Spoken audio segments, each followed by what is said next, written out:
today we're making beef stew. I'm just using the leftover from my pot roast I made the other day, and if you haven't checked out that video, check it out. It's really easy to make, and sadly I didn't make enough potatoes and carrots. They all got eaten, so we're just adapting today.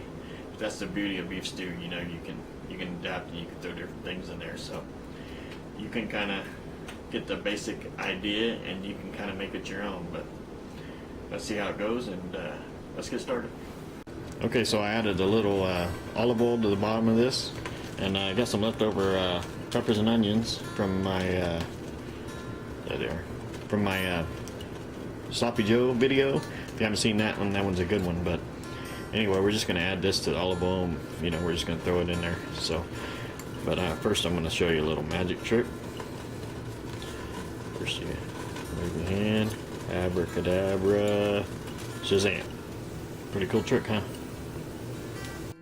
Okay, so I've cooked my onions and peppers a little bit,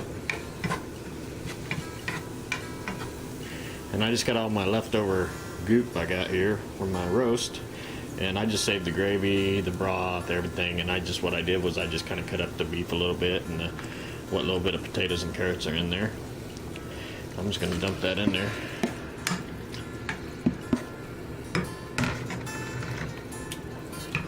And then I like a lot of potatoes, so I cut up a few fresh potatoes. And don't worry, we're going to boil this, so these potatoes will be done by the time we get done. Then I'm going to add a little bit of mixed vegetables. I'm cheating. But you can add whatever. You can add fresh vegetables. You can add whatever you want. I just, you know, keeping it simple today. That's, after all, that's, you know, SimplyMike. That's the name of the channel.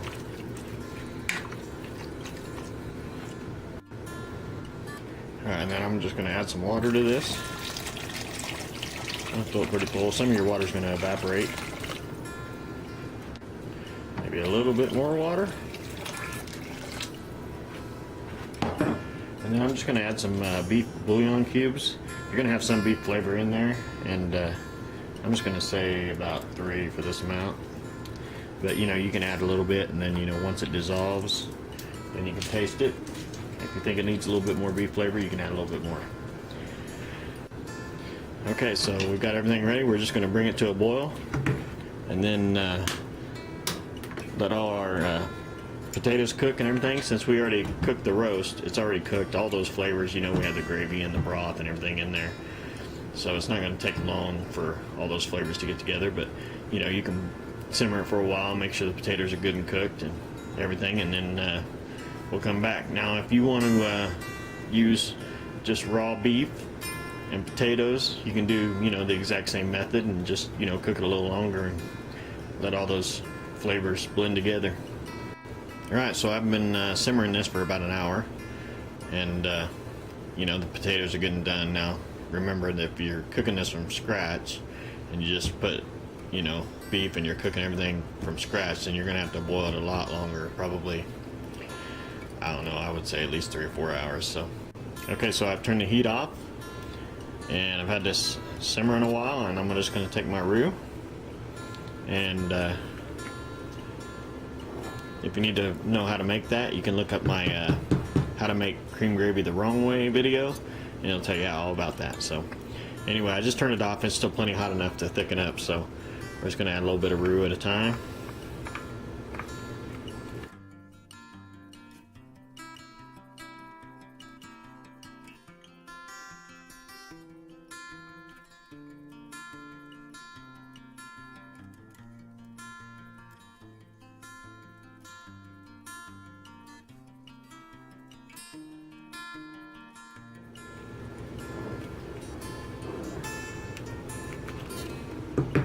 Now we're just going to throw it all in. And the beauty of using this stuff too is, you know, if you get it too thick, you can add a little bit of water and thin it out a little bit.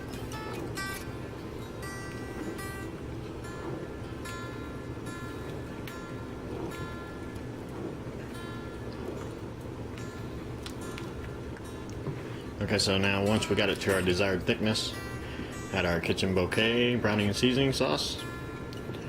And like I said, a little bit of this goes a long way. We got quite a bit there, so we're going to give it a couple couple of squirts.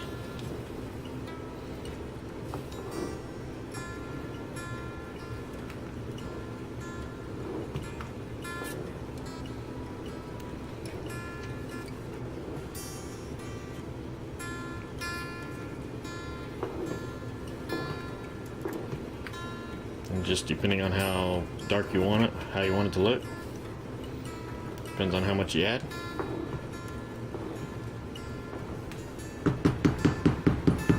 And that's it, beef stew. There you go, doesn't that look good? Well, there you have it, homemade beef stew. I just used the leftover pot roast and now we got 2 meals out of it. It's like 100 degrees or pretty close to that outside, so I don't know why I'm making beef stew just for this video purposes, but hopefully in the fall when it gets colder you guys will look this up and make it for yourself, or you know, if you like beef stew in the summertime, go for it. Anyway, if you like the video, share with your friends, and always remember to keep it simple. And I got some leftover nice, there's my Christmas towel. And I got my roux. And if you don't know how to make this, then I'm not going to tell you how. You just have to look up one of my early videos and hopefully you find it. That's how I'm going to generate more views. You know, hocus pocus.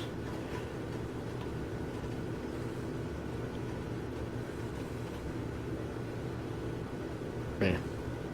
We're going to improvise today, and that's what cooking's all about, is